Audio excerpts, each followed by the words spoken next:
Georgecast. Welcome to a Georgecast Game of Thrones Throne Down. We're at Season 8, Episode 2. Watcher on the Wall? No, what the fuck was it called? The Night of the Seven Kingdoms. Ding, ding, ding, diggy, ding, ding. Which? Night of the Seven Kingdoms. Ding, ding, ding, diggy, ding, ding. Benny of Van Wise. Ding, ding, ding, diggy, ding, ding. J.Y. Written by David Nutter. Sorry. I think it was directed by David Nutter. Directed by David Nutter. Ding, ding, ding, diggy, ding, ding. So why are you singing things to the tune of Ice Ice Baby? I will come back to that a bit later. I feel like I can't go straight in with that. Wow. But there is a fucking point. It's a fucking point, There's a isn't there? fucking Wow, point. it's kind And it of goes... strangely aggressive.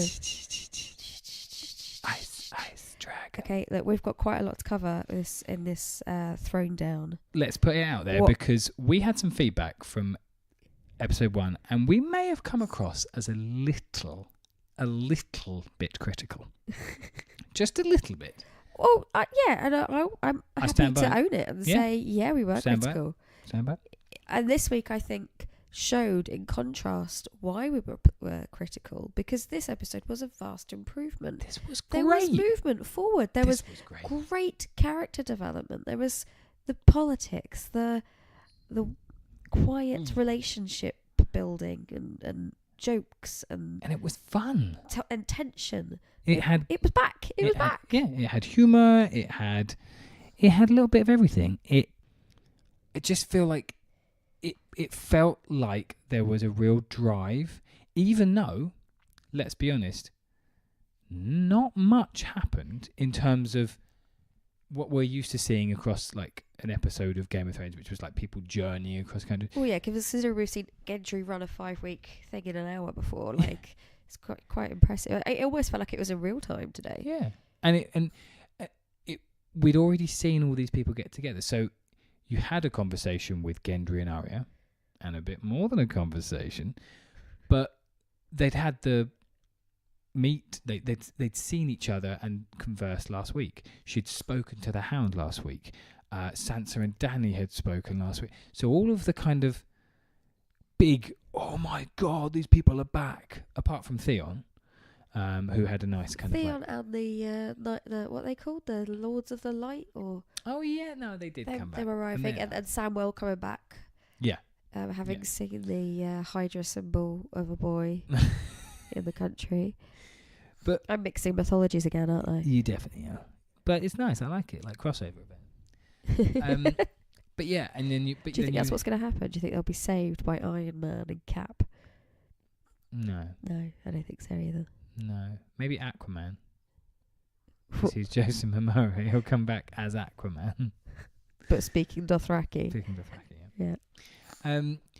But yeah, and so you had these nice. So all of those big reveals last week of like characters meeting for the first time in 7 seasons, and then they got to enjoy that. And I'm so glad they gave us this episode of characters really reveling in some time together, because that's why we love the show. Like characters interacting with other characters. Really, on the face of it, that's what we get from spending time in this world. And we really got to see Tyrion shine again, which was really nice. Like him a little glimpse of the Tyrion we all fell in love with. Mm-hmm. We had some the whoremongering. What has he called himself? The whoremonger. Yeah. The drunken whoremonger. The drunken whoremonger. Yeah. So that moment between him and Jaime was needed, and was great. And then obviously, I think we just go there first. Like that whole section by the hearth. I'm going to call it the hearth section. The hearth of the episode. The hearth. Oh, chortle. Dragon hearth. Dragon hearth string. I'm mixing mythologies again. Yeah. Yes, so you got Tyrion to Davos, Brienne, Tormund, Podrick. Who has long bottomed a bit, yeah? Okay. I feel like he's grown from this awkward he's grown young... his hair. I think that's all that's happened. Okay. I felt like he had a nice vibe to him. And there was nice somebody timbre else. to his voice. There was someone else that I'm forgetting who was in that scene. Tyrion, Davos, and oh, Jaime. Oh yeah. Oh, Jaime. Jaime never needed to long bottom.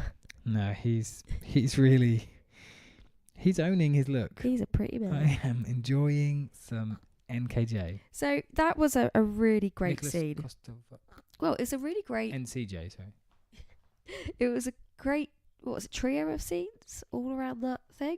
Yeah. There's some really nice dialogue back. It's not subtle dialogue, but it's nice. It's nicely done. And I forgot to say, for the first time in years, I got goosebumps watching Game of Thrones. Let's be honest, a little tear came to your eye. Maybe a small tear. Yeah. I think, but it's only... It was a glistening. It was a glisten. eyes. Yeah, it was a wettening of the eye. But That sounds horrid. a moistening of the eye. But yeah, that was a really impactful scene that built upon fandom's investment in these characters. You know, Brienne has been such a fascinating arc, and this was her dream from the first episode she was in, where she pledged her life's dream of becoming a knight to... Catelyn Stark. No, it was the Knight of the Flowers. Oh. I can't remember not Tully. It was what's the name of Marjorie's? Tyrell. Yeah, Renly Baratheon. Renly Baratheon and his boyfriend. What was his name? no, it was Renly Baratheon Was it and Renly the she Tyrell, pledged to, and the then Prince of Flowers. And so it's been her lifelong dream, and she's for reasons completely out of her control, never got to kind of do that. And it was a nice sort of closure of that arc between her and Jaime. Yeah. Where they've kind of grown from foes to friends to now like people who vouch for each other and serve under each other. And it could have so easily been a bit schmaltzy. And it was. There was a moment on the field when I thought, oh God, are they going to make them kiss? I don't want to see that. But it was a little bit, and then it was like, no, actually, this is quite emotional. And the fact that they're all cheering, and, you know, the fact that it was Tormund who actually kind of instigated it by wanting to knight her 10 times in a night. But what was that? But that's what I quite enjoy about his character. He's a wildling, so he obviously doesn't have the how do I put it, social graces of King's Landing that they're also used to. Yeah, I liked it. He said like, oh, fuck tradition. It's like, exactly. You know what? I feel like that's my motto for life. Fuck tradition. Yeah. And he really kind of, at first you're thinking, oh God, he's being a bit bullet, but then it really kind of turned into something like, no, just own who you are. We're gonna die in a fucking I love 6 hours. I love that Jaime took it so seriously. Yeah, there was no joking about it. Like, that was real, and it was really lovely. It does mean, as far as I'm concerned, Brienne's path is complete. She gonna die next week. She's going to die next week. Someone from that hearth is going to die. Now, whether it's Podrick with Brienne onlooking, whether it's Brienne with Jaime onlooking, whether it's Sir Davos, I think anyone in that room, if we see that's an emotional death. Those are the people there. It's like, wow, that will hurt. If any one of those goes, that's a kind of painful fan moment, I feel. And it's going to happen, right? Yeah, you're right. There's a part of me that, like, I suddenly realised today for the first time that I genuinely believed Winterfell was going to withstand the invasion of the White Walkers, and I was like, no, everyone's going to die. The Night Walker will the whole of the Seven Kingdoms are going to die. That is the end of Game of Thrones. No. And there'll just be the Night King with his 3 ice dragons and his Iron Throne. And that's it. Everyone will be dead. Many people will die defending Winterfell. The Night Walker will enter the Garden of the Face Tree, and Arya will end up using her slightly weird gardening tool.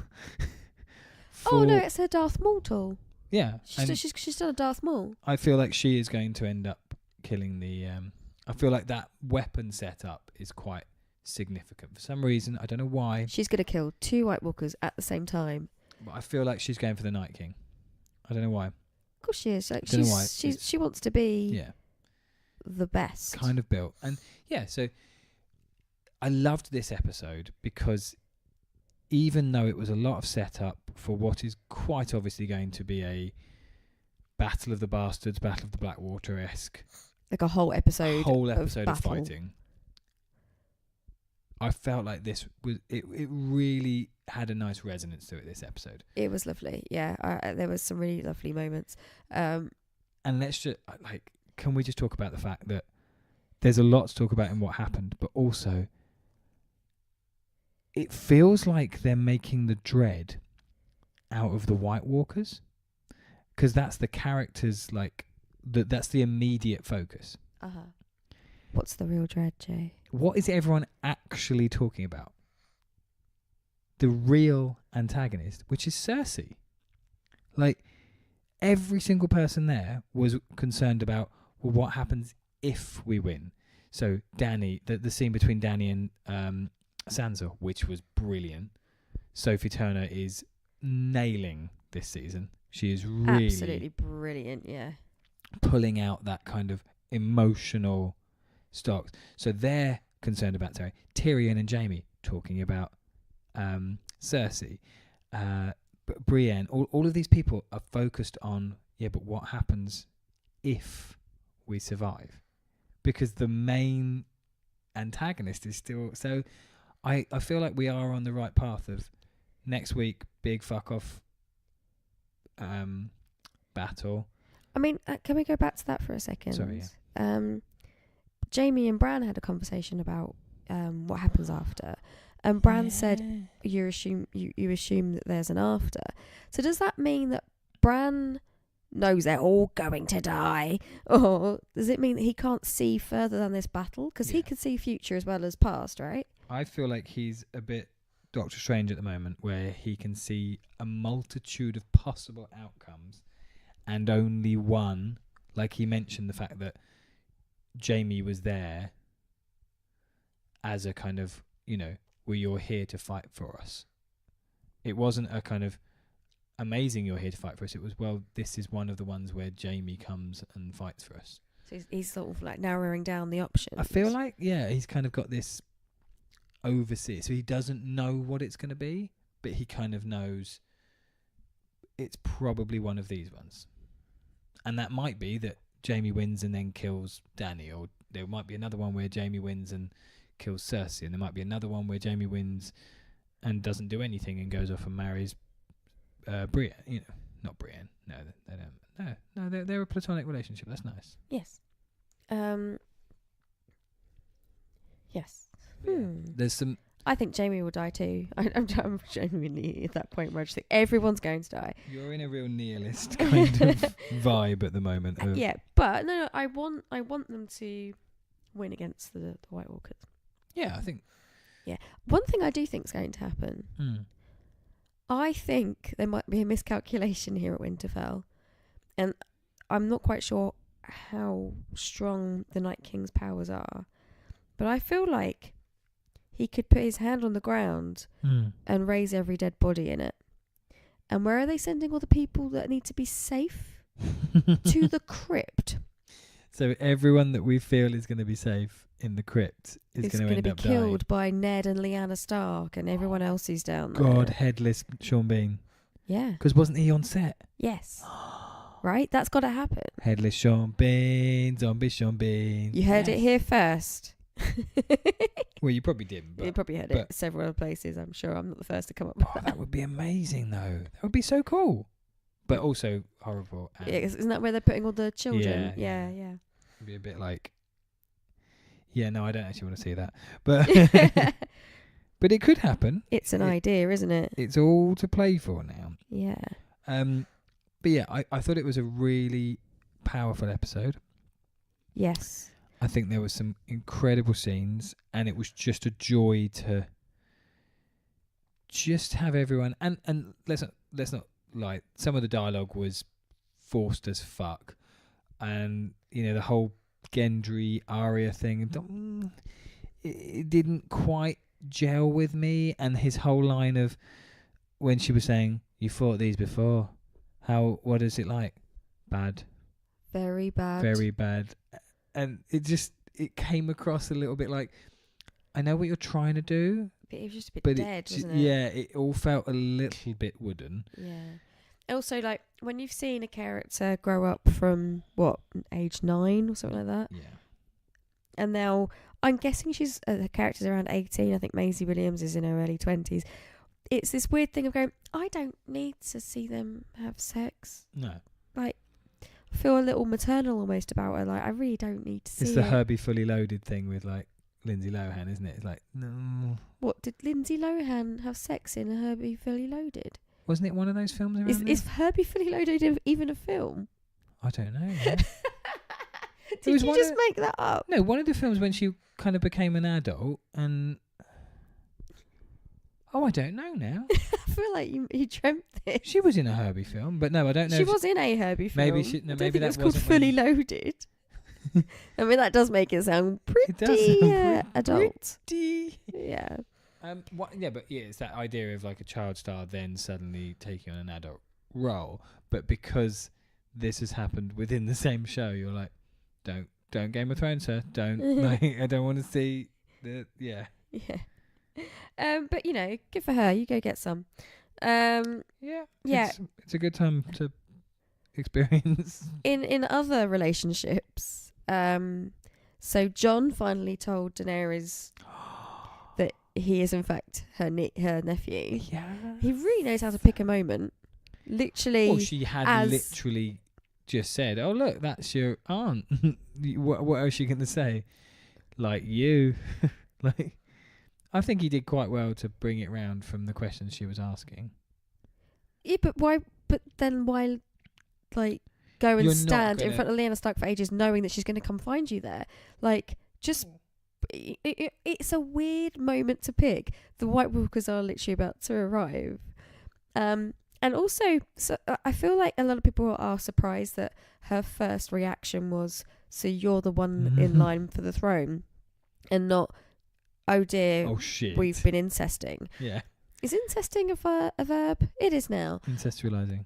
I feel like the Targaryen line is no stranger to incest. It's definitely been. So it's not going to feel that weird to her anyway. It's a bit Malfoy-y. A bit Malfoy, yeah. And I also feel like, obviously, like, everything she's worked for, and let's face it, not a lot of people in a royal blood lineage work for it. She's really worked for this, and suddenly she's thinking, well, everything I believe, she does believe in the lineage thing, and suddenly her claim is being taken away. Of course, that's going to be her first concern. I mean, do I agree with it? No, but I can see as her character's motivation, of course, that's the first thing that she's going to think. It would be annoying, yeah. It's very, yeah. It did feel a little odd to do, but I also feel like, how else could they have done that? You either have a long, drawn-out scene, which would have felt a bit, I don't know, they couldn't have, whereas actually I quite like the idea of it was just cut off by the three horns, which we all know means shit's coming. So I actually felt it was handled quite well in terms of that, because I was wondering, how the fuck do you break it to them? And the doing it separately is kind of... I liked how he exited after a big conversation. He just went, "Your Grace," and left. Yeah. He was like, "I just don't want to be stuck in a room with you, and possibly be a point where I'm going to have to tell you whilst we're having sex." Yeah. Or we end up arguing about it and then have makeup sex. Like, oh no. I don't think the Stark house is so keen on incesting. But I suppose, I don't know. I don't know. It's a different... Well, I was going to say different time. It's not even real, Jobo. But anyway, there's a lot of setup in this episode, but it's not like big exposition setup. It's like, we know a war's coming. We know that from literally we know that from last episode. And so we're just enjoying seeing these characters again. And all of the characters got their beats, Jaime was the kind of, I was the Golden Lion and now I'm the reformed knight. And Brienne is the struggling hero who has now been knighted. And Tyrion is the intelligent hand of the king who now has everyone actually really believing him. And all of these people got there, and Davos and Gilly were given Davos is really good at handing out soup. No, but they were given their moment of like, they are the caring ones, and everyone was given their, and even down to Tormund being the comic relief, because he did break those scenes. He's really good at that. He was, yeah. He plays it really well. Also, like Samwell got some really good lines with the Brothers Watch, the Night's Watch. Yeah, that was nice. The kind of that will play between those three. And that was nice. It kind of reverted back to, actually, this is what it was like. It wasn't Jon Snow trying to do with politics. It was, no, Jon Snow's a leader of a small band of men. He's not a born leader. And it had some really nice nuance to it. And yes, especially those scenes by the hearth, it really worked. Yeah, much better episode. Really enjoyed watching this. I'm actually really looking forward to next week. Yeah, it got me really excited. However,